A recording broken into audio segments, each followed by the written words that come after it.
Hi, my name is Sasha Moore and I'm here with Matthew Porch, who is the head of third-party distribution at Aquamore. Welcome, Matt.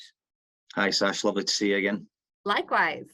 So I wanted to have a chat with you about what trends you're seeing at the moment from Aquamore's perspective, because I know the last time we were speaking off air, you were saying that you were noticing that there were some late paying customers that were coming in off the back of this Molotov cocktail of macroeconomic pressures, whether that's inflation or rate rises or so on and so forth.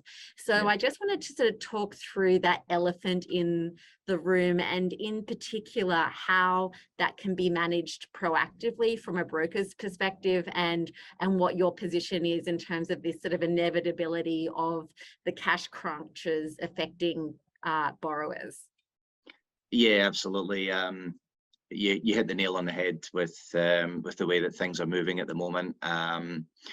We are seeing from our perspective, and I know from a broader market perspective, speaking with some of our competitors and some of the larger lenders in the market, that the arrears rate has increased quite significantly. From our perspective, we have factored a lot of that into the way that we assess credit. And as I said, it is inevitable that arrears are starting to increase based on the back of A, rising interest rates, and B, a higher cost of living as well.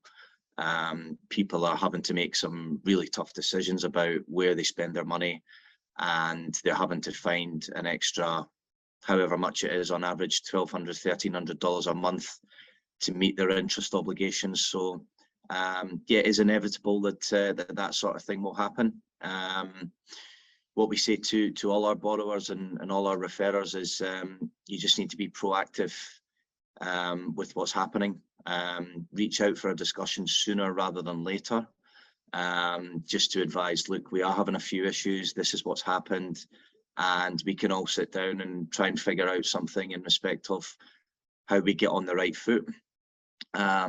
We are seeing a lot more volume from clients who used to be major bank clients.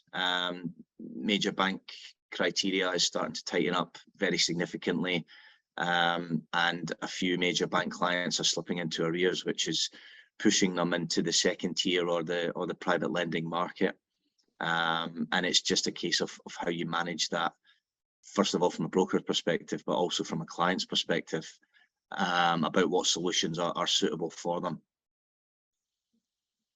So if we just review that in a little further detail, in terms of being on the front foot, I know that that's probably against the psyche for a lot of borrowers, and burying your head in the sand might be more preferable to start with. So how would you recommend that brokers can really support clients to be on the front foot and to really try and preempt any potential mortgage stress? Yeah, look, it's for us, it's a relationship game. We deal with a number of trusted referrers who understand the way that we do business, and we like the way that they do business as well. A tripartite agreement between us, the broker, and the client is always the best way forward. Keeping the lines of communication open and being honest and transparent is the way that we do business, and we think that that's the way that the majority of the market should be doing business. It's very easy, as you said, for clients to put their head in the sand, and it can also be an embarrassing discussion for clients as well, whereby these are established business people that have never had problems with cash flow, and they've never had people ringing them up asking where their interest is. And we understand that, and helping to manage that stress and that embarrassment through clear communication and empathy more than anything else, I believe is the way forward, to make sure that everybody has a solution that they're looking for.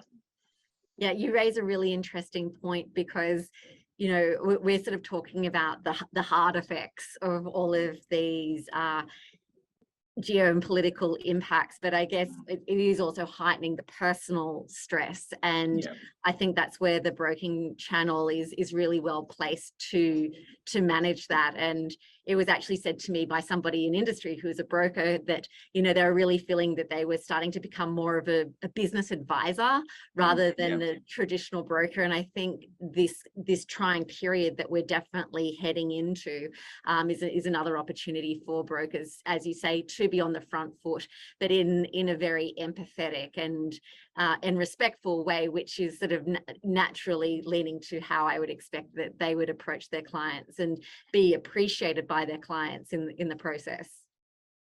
Yeah, I couldn't agree more. I think being a whole of wallet holistic broker is the way forward these days. I think we've run a number of masterclasses on diversification and what that looks like for a broker, and that ties in with that point as well, around that, where if you're just doing home loans, then you know you've boxed yourself into a corner. Whereas if you're doing commercial, asset finance, home loans, credit cards, etc., you can have these discussions with the client and say, look, you may be spending a bit too much money here.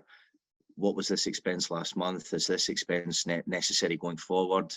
You know, you're paying P&I on a commercial facility. Let's see if we can get you into an interest-only facility, for example, until the market sort of tides over. And customers are very versatile as well. That's what we are seeing. You would have seen a lot of that during the pandemic as well, where everything was closed and everybody thought it was doomsday, but then there was certain clients that really performed well and diversified their business, doing takeaways, for example, in the retail sector. And some of these guys done very well out of it. So there are a lot of versatile clients out there as well. And I guess it's just tapping into that versatility of your client base to get us all through it. Yeah, indeed. Well said. Well, thanks for your time, Matt. We'll look forward to speaking to you again. Thanks, Sasha. Nice to see you.